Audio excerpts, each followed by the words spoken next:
Hey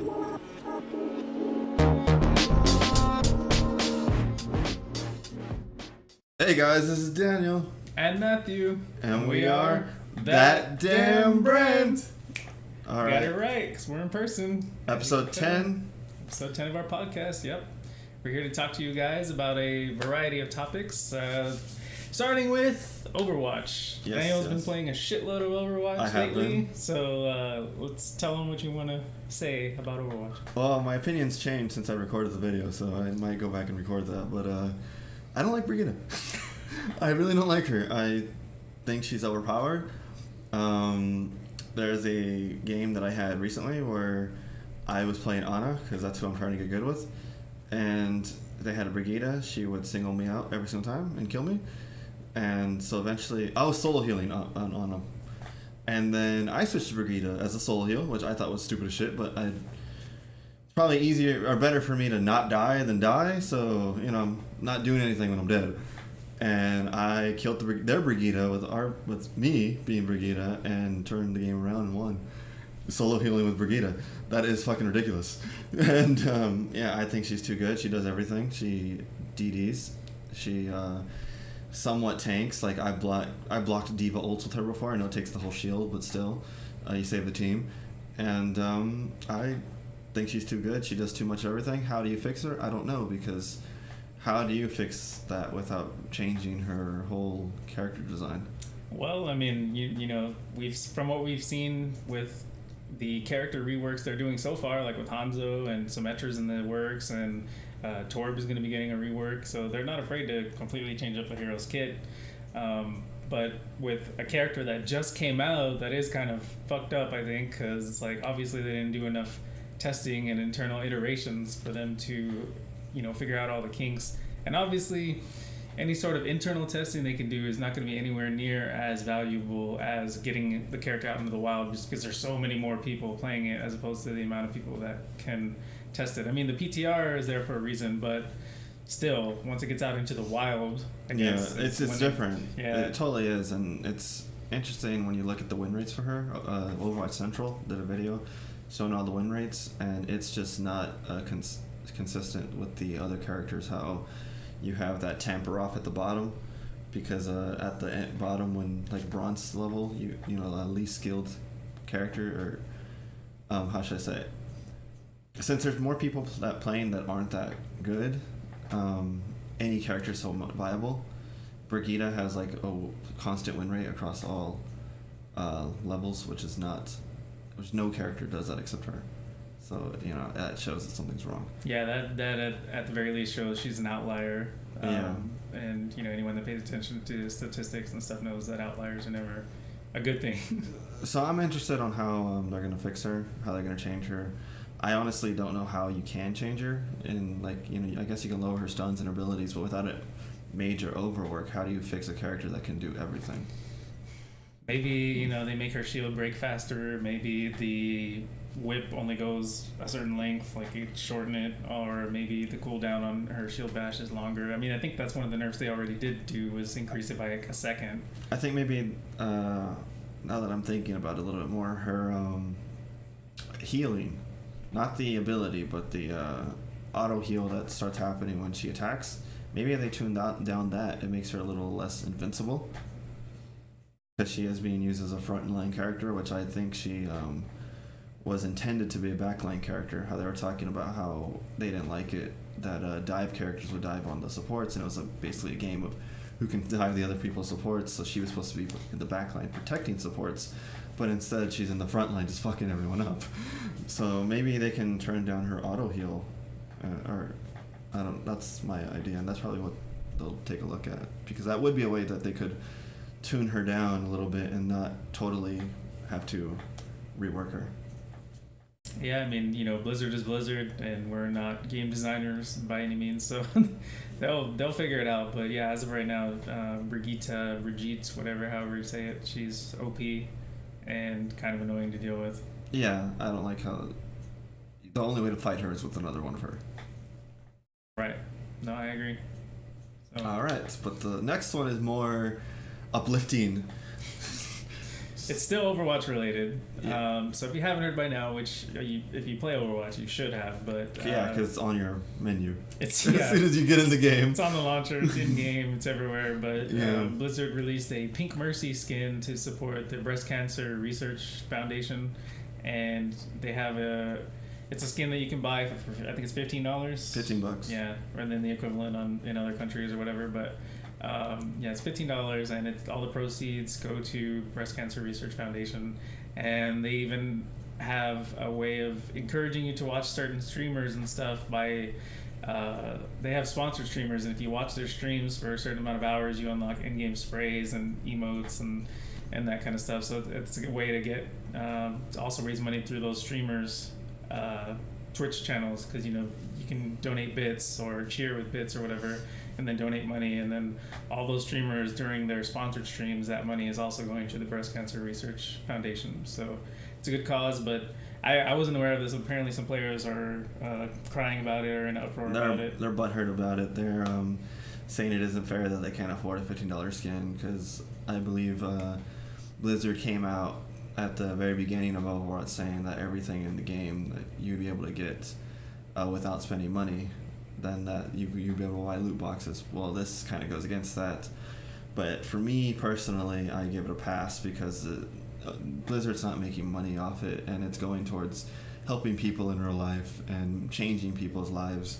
So if you can't dish out $15 for something that's actually going to, like, that doesn't affect gameplay first off, and is going towards something that helps people stay alive, and you're bitching about it, fuck you. Yeah, that's pretty accurate. I mean, I feel the same way. Like, while I can understand the bitcher's point of view, and that they're saying that Blizzard went back on their word, it's really fucked up to go against that. I mean, it's not like they released this pink skin as a means of raising money for themselves. Like, Blizzard's not doing it like, hey, we need more fucking money, give us $15 and we're gonna laugh all the way to the bank, haha. No, it's for a good fucking cause.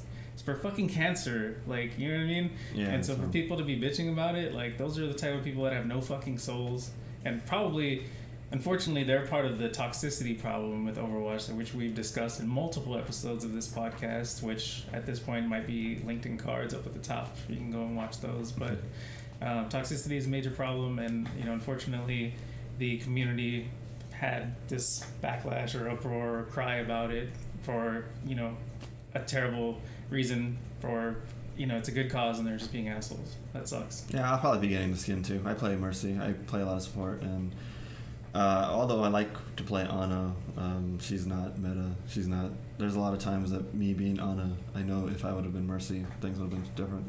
So here's a question I have that I just thought of right now.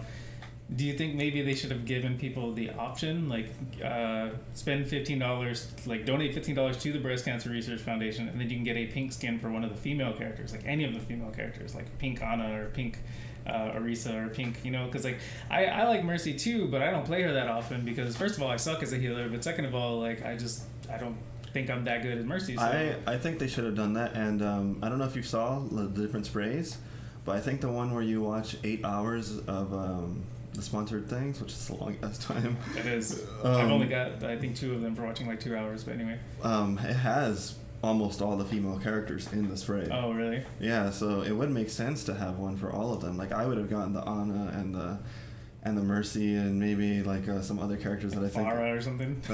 That I not Farah, but well, whatever. So already got a mom. One of the ones you like. Yeah, maybe like you could have $15 per, then maybe like $50, and you get all of them. Yeah, that'd be an interesting idea. Yeah. I would totally do that, because I mean, there are people that spend money on Overwatch just to buy the fucking loot boxes. It's like we can name friends. We're not going to, but we can name friends that have spent money on Overwatch just to get the seasonal skins and whatnot. So if they did it to where you could just spend $50 and get or donate $50 or whatever and get these specific skins, or choose from a set of skins for the female characters, I feel like that would be a really great idea. But maybe they only did Mercy because they anticipated the backlash. I mean, it's possible. Yeah, that would probably only enrage people more if it's like right now it's limited to one character. If there were like 4 or 5 character exclusive skins, like they're pitchforks and burn the Blizzard headquarters down. But again, those people are assholes. So But A Zarya pink skin would be funny. Match she has pink hair. Yeah, match her hair. Watch they give her blonde hair, like this to be different, like clash it. But I kind of don't like the pink Mercy skin though. I think it looks cool. I think it like I didn't know it was Mercy at first. I think it looks different. It makes her look different. It doesn't make her like the character model, like the face doesn't look like her in my opinion. It looks like maybe like her in her 20s or something. Maybe that is part of it, you know, because it's like apparently she's like 40 in game or something, but like isn't Mercy like 40? Yeah, scale of 1 to 10. That's such an awesome name. Yeah, good shit. All right, so we'll move on from that because I mean I feel like we could just discuss Overwatch and toxicity and people being assholes all day. I love the game. Well, I mean Overwatch is so cool, but yeah, this guy's like obsessed now. So, all right, we'll move on. And again, this is something that Daniel will probably have more to say on than I will. But I wanted to mention RAM prices. Yeah. So if you guys build computers, you've seen that RAM prices have pretty much doubled since a few years ago. So what's happening is a class action lawsuit against the 3 big RAM companies. So there's 3 companies that control RAM, and they sell the RAM out to smaller not smaller, but other companies. Like Corsair doesn't make the RAM; they buy the RAM from someone else and then turn it into whatever the hell. Like the Corsair Vengeance, sticks, yeah. The blue ones that I have in my computer actually. Exactly. So like Samsung's one of them. I don't remember the other 3, but you can look that up if you really want to.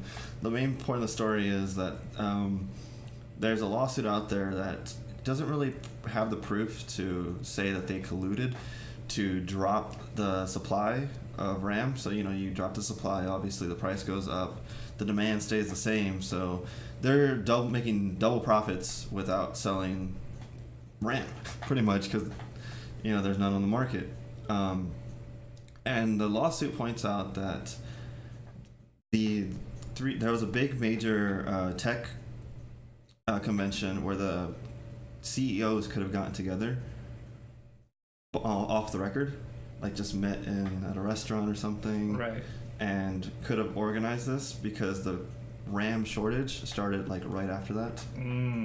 So just by the clock, just by the timing and looking at it, it looks very fishy. Yeah, and this has actually happened before, back in the 90s, 91, 92. Really? So it's not like it's not something that's hasn't happened. Right. There's not like there is a precedent for it. Yeah. And back then they got sued. They paid a fine, but they had the thing saying, "Oh, but we're not doing it because we did anything wrong." We're just paying the fine because we don't want to. Yeah. Yeah. So luckily, or not luckily, but hopefully this lawsuit will repeat that. But I'm thinking it's just going to keep being a never-ending cycle of that, because if they can pay the fine, but they pay like $100 million fine, but they made $1 billion, then why not just they go into knowing like, hey, we're going to get busted, we're going to get a lawsuit against us, we'll pay it, but we're going to make this much, So I guess the point of the story is RAM prices will hopefully be going down soon. And NVIDIA cards actually is another one that I want to talk about. NVIDIA has their Founders Edition, which is pretty much their entry level. They haven't sold them off to Asus or who's another one? Evo? Yeah. Yeah. They haven't sold them off to the third-party ones to make those really fancy cards with like triple fans and stuff. It's like a single fan. They are actually selling all their cards on their site at MSRP, which is not something that's happened in a few years, I believe. So for the uninitiated, what does that MSRP stand for? Isn't Manufacturer's recommended sale price, yeah. So they're selling at the price that they think they should. Right, they're not jacking up the prices. And the reason, if you aren't aware, which I think we have covered in the past, but the reason that the graphics cards were skyrocketing, the prices were skyrocketing, was because of cryptocurrency, and everyone was building these super powerful rigs to mine like Bitcoin and that sort of thing. And that's kind of tapering off from what I read. So that's another reason why the prices of the graphics cards are coming down a little bit. And there's a Chinese company that's actually about to release a graphics card that's built for specifically for cryptocurrency. Yeah, because they would get the 1080 Ti's, and just because they're so powerful, brute force through it. So this architecture is supposed to be designed to do that. Cool. So yeah, if you spend a lot of money on a graphics card, sorry, but you know they're going to be coming down, so that's good news for us PC gamers on there. And if you're looking to build one, just wait a little while, and you'll be able to get something a little bit better. Yeah, because the graphics card's coming down and the RAM's coming down too. So yeah, that's awesome. That's good news for me. So. Yeah, I'm gonna build one the next year too. So. Yeah, so well, good news for both of us then. So, yeah, awesome. All right, and so we'll move on from the PC talks, well, PC building talk for a minute, and we wanted to mention. If you haven't been following us on Twitch, we've been streaming a lot of Far Cry 5 because we wanted to beat the game, and I believe it was last Saturday we finally beat the game. I don't remember. I think it was last Saturday, but yeah. Anyway, last weekend we streamed for I think a total of like 5 hours, and we ended up. Well, we would have had like kind of like a longer continuous stream, but Ubisoft servers actually went down, or they were having issues with their servers because they had a For Honor free weekend, and I guess everyone who hadn't played the game was jumping on or something, or it was also on sale. So basically, Ubisoft servers were. So we were trying to stream the game, and we were having issues, so we took a break for a little while, and then when we jumped back on, we're on the last mission, and we finally were able to take down Joseph's Seed, and we have the archive of that on our YouTube page, which you can check out. But I just wanted to discuss the ending a little bit. Like we kind of discussed it on the stream, but if you haven't watched, then this would be new for you. So I didn't really like it. I didn't like it either. It was a lot of the game felt very gimmicky. Like the underbosses, you know, Faith, Jacob, and John. Uh-huh. They each had their own like gimmick of kind of like entrapping you or whatever.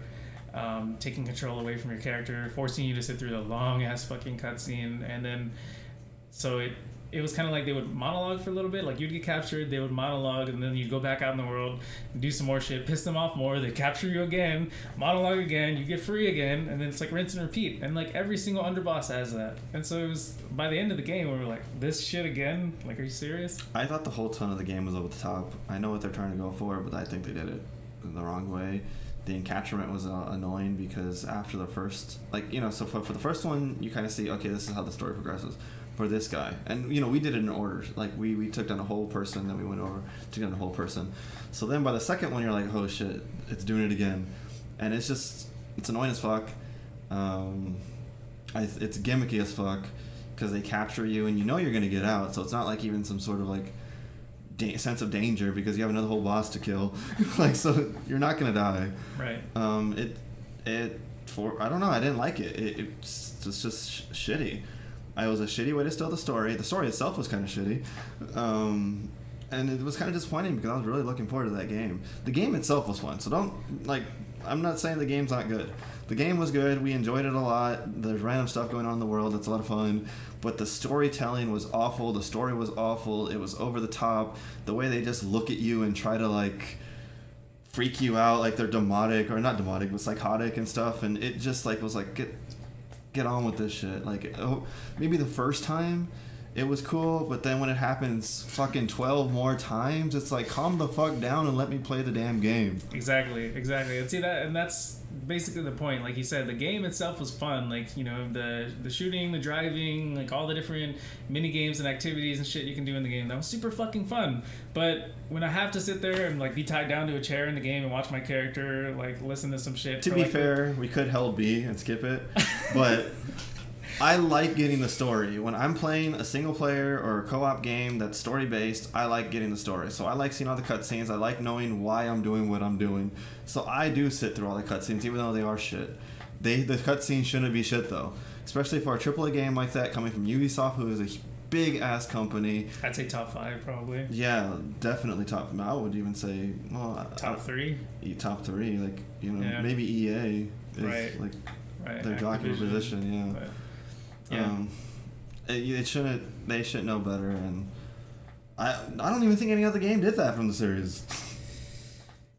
Well, so like 3, I played all the way through 3, and I liked 3. Like 3 had one of those things where like whenever something would happen, you'd sit there and you'd want to watch the cutscene and know what would happen. You're like, oh shit, this is interesting. I want to know what's happening. It didn't go on too long. It wasn't like over the top. It wasn't too rambly. It was just kind of perfect. Like it kept you intrigued long enough to where like, you know, you're on the hook, and they're just like slowly reeling you in. I think you just said it in why I hate it, because you said, I would want to watch the cutscene to see what happened. What happened in the cutscenes? Like in 3? In 5. Oh. Nothing. Yeah. They were in your face just bitching at you. You killed him. Like, yeah, I fucking killed him.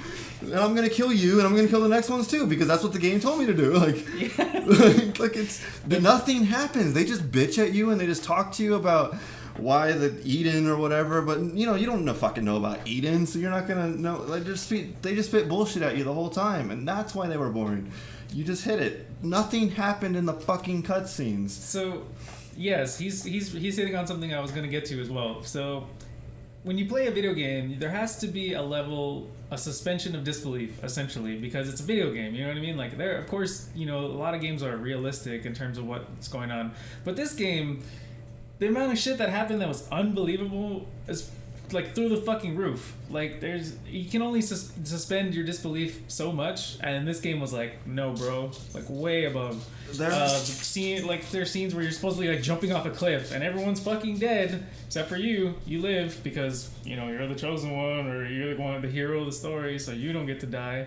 And the thing where you're like on drugs, but like everyone's on drugs. Like remember we were like, how did this guy get control? Like how Faith is talking to you through the drugs or whatever, and then she's like tells the guy to do things, and I don't want to spoil it, but it's just like, how does a drug make her directly communicate with you in real fucking time?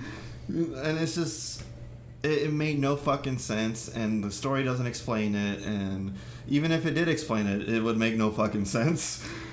Yeah, they tried to do. It was stupid, and if you watch the stream, you'd hear me bitching about it the whole time. No, I mean, I think we both bitched about it. Like a lot of it was just really dumb too. Like how you would shoot what looked to be a bear in the woods, and they would turn into a fucking Wolverine. You're like, oh yeah. Okay, what are we in fucking Harry Potter? Like, the Wolverine would turn into the bear. Yeah, you know what I mean? Like, just completely unrealistic shit. Or it's like a dude and you shoot him and he turns into a fucking bear. Like just random shit, like totally unbelievable. Because you're high on drugs and it's like just fucking stupid. Yeah. Even if it was a bear, it would have died to my rocket launcher or whatever. Yeah. I mean, like it doesn't matter what the fuck it was, it would have died. Yeah. 50 cal does not spare anyone. I mean, so as much as we're bitching about the story, which was inane and stupid, which we both agree on. The game was fun, and I will say this: it is an improvement over 4 because we tried to play 4 and I couldn't even fucking play 4 because that game kept fucking crashing. And, like we'd be getting chased down by a rhino or something, and like he couldn't even fucking see it, or like he'd be like, "Hey, there's a truck there." I'm like, "What fucking truck? I don't see any goddamn truck." Like there was all these glitches and shit, and in our stream we did encounter like 2 or 3 glitches here and there. The one where I was dead was absolute funny. Like that was the funniest shit ever. That's gonna be I have a Far Cry 5 funny moments video that I'm working on, so that'll be on YouTube as well at some point. But in terms of like what they've done for 5 as opposed to 4, I feel like they have stepped up the bar, at least in being able to play the fucking game. It might be stupid in terms of the story, but we did have fun playing it. When it was working, when not glitchy. So, Ubisoft does get some kudos for that, I guess. Yeah, and I'm looking forward to the DLC. I just kind of, personally, I don't like the DLC. It's kind of separate stories where I don't feel that our characters or our level ups are going to even play and factor into it. Oh, like the perks that we chose and stuff? Yeah, I think it's going to be a complete reset. And I don't really like that kind of stuff, but oh well, I'm still looking forward to it. So, I will say this too about Far Cry, like, they have, I guess, their weekly challenges or updates or something, and the last one I was trying to get, which the game wouldn't fucking give it to me. If you would watch the stream, you would see I was doing what it was supposed to be doing, and it wasn't giving it to me. But basically, they introduced a shovel launcher, which apparently is like a rocket launcher that shoots shovels, because people found out that throwing shovels in the game was super overpowered. And sure enough, once I found that out, I started doing it. It would take down heavies with one shot. Like it was pretty cool. I think that's fun. When I have fun with game, I really like it. So that was something awesome about Far Cry as well. If you haven't tried throwing a shovel, try fucking throwing a shovel. You'll wreck some shit. All right. So let's see what the next topic is. Fortnite. Yeah. Do you really want? I mean, we can mention it, but I don't have too much to say on it. I don't play the game. Okay. I've seen video of him, but I don't give a fuck. We'll just mention it. So if you haven't heard, I mean, Fortnite's the biggest game in the world right now, and so they're doing an Avengers Infinity War crossover because Infinity War is the biggest movie in the world right now. Basically, you can join the game, the free-to-play battle royale mode, and if you find the Infinity Gauntlet in the map, you can become Thanos and basically overpower the shit out of other players. And yeah, that's about it. The day that I saw the press release about it, I texted Daniel, and he was like, "What?" I think that's dumb as shit. But I think Fortnite's dumb as shit too. So like. Well, I it goes along with the theme of dumb as shit. I understand it from a business perspective. Biggest game in the world, biggest movie in the world, crossover, just boosts both brands, eyes on both products. But probably. But it got me thinking, what other crossovers would there be? They do Gears of War and Power Rangers, or I think it'd be cooler if you found the glove and you just kill half the other people. Oh, wow. In the game, why the fuck not? Oh, it's on the comic. Well, people don't read the comics, bro. Come on. I don't give a fuck. I'm just saying. Well, if you're gonna do it right. You should have to sacrifice the character in the game too. That would be it. You find the glove. You have to kill someone, and then you take out half the other people with just one wipe. But then you become weakened. So then everyone has to group up together and take out Thanos before someone dies. That would be interesting. That'd be an interesting dynamic. Instead of the whole circle tightening, I guess you could still do that, but it's specifically instead of the circle tightening and then whoever's not in the circle dying, the circle tightening. But then every minute somebody dies. It randomly chooses someone, you're dead, and so it's damn, they have to try and get this guy out. Otherwise, it doesn't matter because they're all gonna die eventually. So. That would be interesting too. I've not played it, so I don't know how the dynamic is. I don't know. Maybe if you're Thanos, you can't build a fort. No, he just fucks shit up. I've seen video of it already. Okay, yeah. So his whole point is just to wreck. Yeah. Okay. So you can't hide. So yeah, that would be an interesting dynamic because then everyone would just be forced to go in and it would also create this not trust things because it's still a free for all. So do you trust the person to help you out, or do you? Because that would be interesting. Let's say it comes down to 3 people, and so the 2 people are yeah, we're gonna get Thanos, and you start to kill Thanos, but before he's dead, you turn on the other guy, so then you kill him. But then the timer is still in effect, so then you fucking die, and then Thanos wins. Whereas if you just teamed up, then it would have been more of a let's kill each other. So. Yeah, that's it. That sounds like a good fucking idea. We should be game developers or designers. Well, they wouldn't want our shit because it'd be good. True. But yeah, I don't know. I was trying to think maybe a Darwin Project Sailor Moon crossover, something like that. Just different stuff. Fighting evil by moonlight. I don't know the rest of it. That's all you need to know. The one called Sailor Moon. Anyway. All right, so Daniel wanted to mention something about, was it Universal Studios? Universal Studios Hollywood. So they are getting rid of their beloved Jurassic Park ride in June, or not June, at the fall, and luckily I'll get to ride it one last time. And they're closing it fall, and then they're making it into a Jurassic World ride, and it's gonna open in summer of next year, June. That's where the June came from, June next year, which makes me think that they're really only going to reskin the ride to be Jurassic World instead of Jurassic Park, because there's no way that if you've been on the ride, it's like a concrete thing on top of one of the parking garages, and there's no way they can tear that down and do a complete new in 1 year. Yeah, and not even a whole year. Yeah, so I think they're just going to reskin it. But if you want the classic experience, you get one chance until this fall to go experience it again, and that's pretty much all I had to say. I'm a huge Jurassic Park fan, so I kind of sad seeing it go away, but there is the one in Universal Studios Orlando still, and I think that one is been on both of them. I think that one's the better one, but the Hollywood one's the original. Oh, so they're not gonna just reskin that one too? So far they haven't said anything about that. I would imagine they would. I mean, because it's Jurassic World is the new hotness, I don't know. Maybe it's just newer, so they don't want to. It's true. Who knows? Because it was done second, and it looks a lot better and. Oh, okay. Yeah. Yeah, so maybe that's what it is. The old one needs a new coat of paint, so they're gonna might as well just reskin it. So. Yeah. Nice. All right. And that was it. Cool. And so, fine, we're gonna get back into some gaming news here in a minute. So there was a post on Reddit, I believe it was a couple of days ago, that somebody said basically Walmart was gonna be spoiling a bunch of E3 information. So I'm gonna put that graphic on screen now, so you can kind of peruse this and see. And so we were looking at it, and a couple of the games we were kind of curious about, because it seems like it could be legit, but it also seems like it could be a load of horse shit. So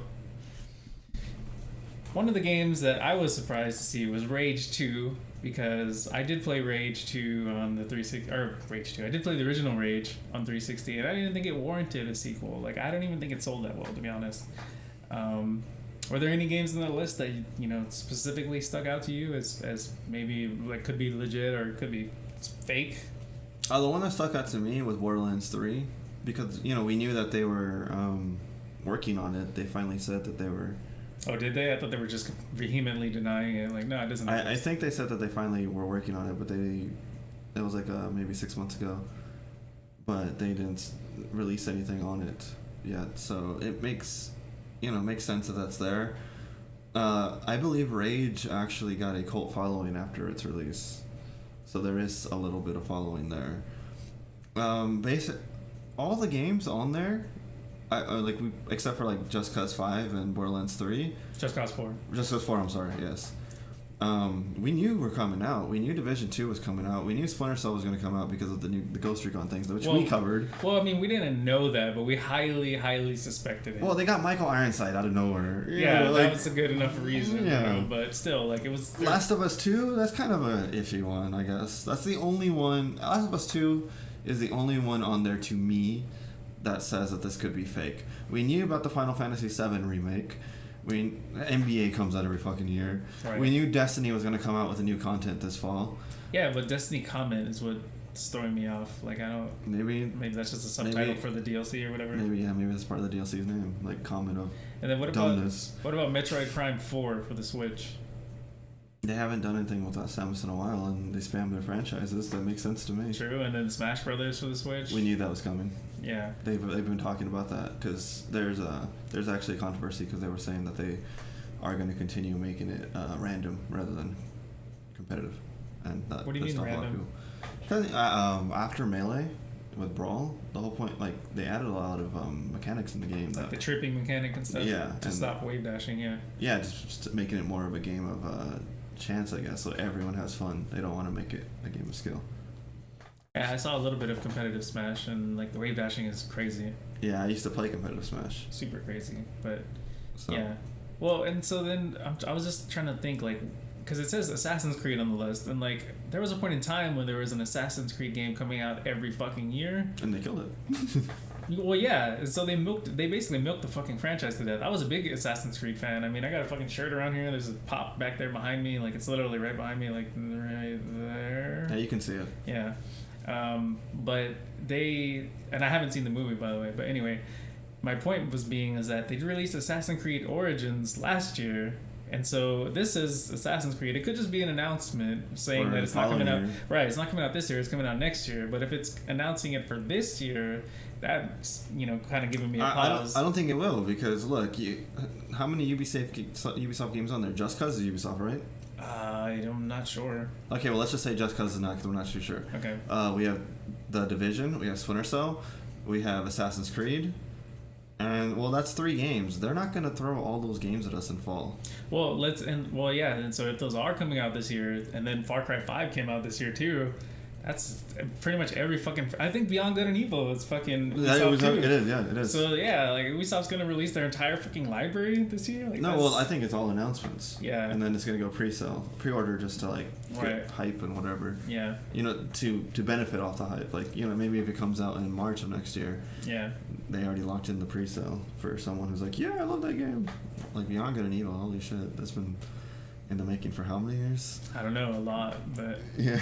I mean, I'm most excited probably about Borderlands 3. Like, we had a lot of fun playing Borderlands 2, and holy even the pre-sequel. I put in hours into Borderlands 2. The Tiny Tina DLC was probably my favorite, just because it was Dungeons & Dragons, and I've played D&D in real life, and so they do DLC well.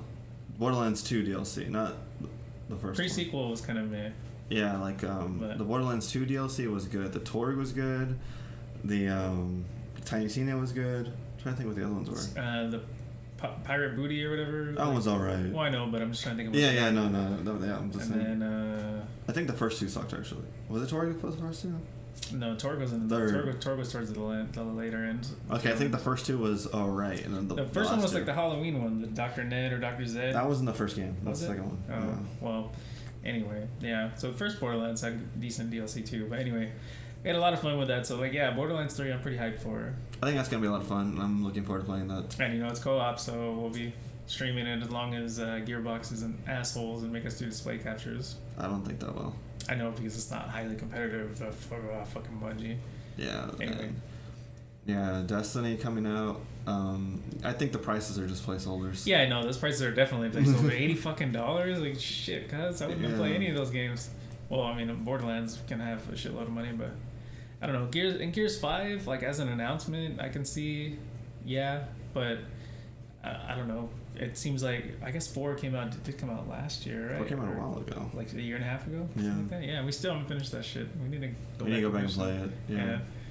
But anyway, so that's the leaked list. So going into that, what we wanted to mention was possibly some more E3 2018 speculations, because our boy Daniel here will be going to E3, and so what do you think that we might see that wasn't on that leaked list? I put a few speculations of my own on here. Well, some of them were already confirmed, but like Call of Duty Black Ops 4, Division 2, like possibly Splinter Cell, like we said, and then yeah. So is there anything like not on that list that you think might be there? No, I can't think of anything, because honestly, gaming has become very predictable. The franchises just keep getting rehashed, and if something new comes out, then there's no way to fucking predict that. So like, I think they hit everything. They hit the annual franchises. Like, you said Call of Duty, that wasn't on the list, but we know that's coming out. They have a team that leapfrogs themselves every year, so there's a yearly release of that, which is why they're not selling the way they used to. Other than it's sucking, but and that's kind of depressing now that I think about it. Now I'm going to E3 and I'm like, I'm not really expecting anything. It'll be cool. Grand. I went to E3 in 2010 and it was a lot of fun. I guess there were some big stuff there, but in terms of like what I knew going in, I mean, I wasn't hyped about it, but I still had a lot of fun. So I mean, you'll have fun just since it's E3, seeing a Borderlands thing would be cool, because that's not something I expected until now. And I guess the Splinter Cell, me being a huge Splinter Cell fan, obviously I knew it was coming because of what Ghost Recon is doing, but seeing that would be awesome. And I need to go back and beat Blacklist, and hopefully my file doesn't corrupt again. Fucking Ubisoft, Jesus, their track record is shit. I don't know why we give a chance. And that's the problem with gaming nowadays, honestly. But that's a different story. Yeah. I can't think of anything that wasn't hit on that list other than Nintendo games. You're right. We might see a Mario Kart. We already know about Super Smash Brothers. Maybe they'll announce a new Animal Crossing. They rehashed just as much as anyone else. Mario Odyssey 2, I think. What do you think it'll be announced? Wasn't the most recent one just come out? Yeah, no? but I figured they might announce it, like, hey, we're working on it. I don't think so. I think the new one just came out, and the Mario games are very scarce. Like, they come out. The main series games. Yeah. Not a bunch of spin-offs. Mario Party 14. Right. So we're probably gonna get Mario at the Olympics Tokyo. And then now Sonic's in there for some fucking reason. Mario and Sonic, because they're BFFs, bro. Yeah, like, dude. They rekindled their shit. They realized that beef wasn't good for. I don't know.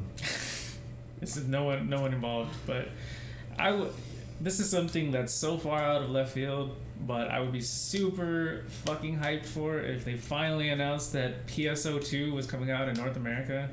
Oh my god, like I would not be able to contain my happiness. You would just see me bouncing off the walls, because you have to leap through hoops just to be able to play a version of it. Has there even been any sort of like...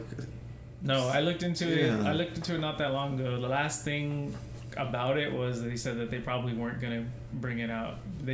For the longest time they said, oh, it's coming, it's delayed. Oh, it's coming, it's delayed. Like, we're working on it, blah blah blah blah. But it's not that hard to localize a fucking game, considering the fact that it's their studios, they're Sega, they have and it's all text. Yeah, pretty much. I mean, give it to some. And then the voice acting is not going to be amazing either, Oh, there's voice acting. Well, I was gonna say, if there actually is voice acting, maybe just like the sounds of just give it a Google Translate. I mean, there are lots of ways they could do it, but basically, if there are fans that can do what they've done to like the Japanese version or whatever, or the Asian version, to be able to like, I can actually play it right now, but I had to go through hoops just to be able to get a little bit of it. And it's not perfect. There's still a lot of it that's only in Japanese. So you can play it, but the barrier is really high. The barrier to entry. Going back to the list. Sorry. No, go ahead. Like I just popped in my head. Halo 6, I think, will be announced. That's probably a safe bet. Not that I want it to be announced, but I'm just saying. You know, it would be funny as shit if they announced Sea of Thieves 2 already. Because you already did everything in the first one. That's probably what they did. They're like, you finished it the first week, so... So now we're working on the second one. Yeah, right? Yeah. That'd be hilarious. But I'll tell you this, at least in regarding the E3, hopefully you'll get a lot of swag, because I got some That'd be cool, yeah. t-shirts and that sort of thing. If you do, definitely try to get me one. XL.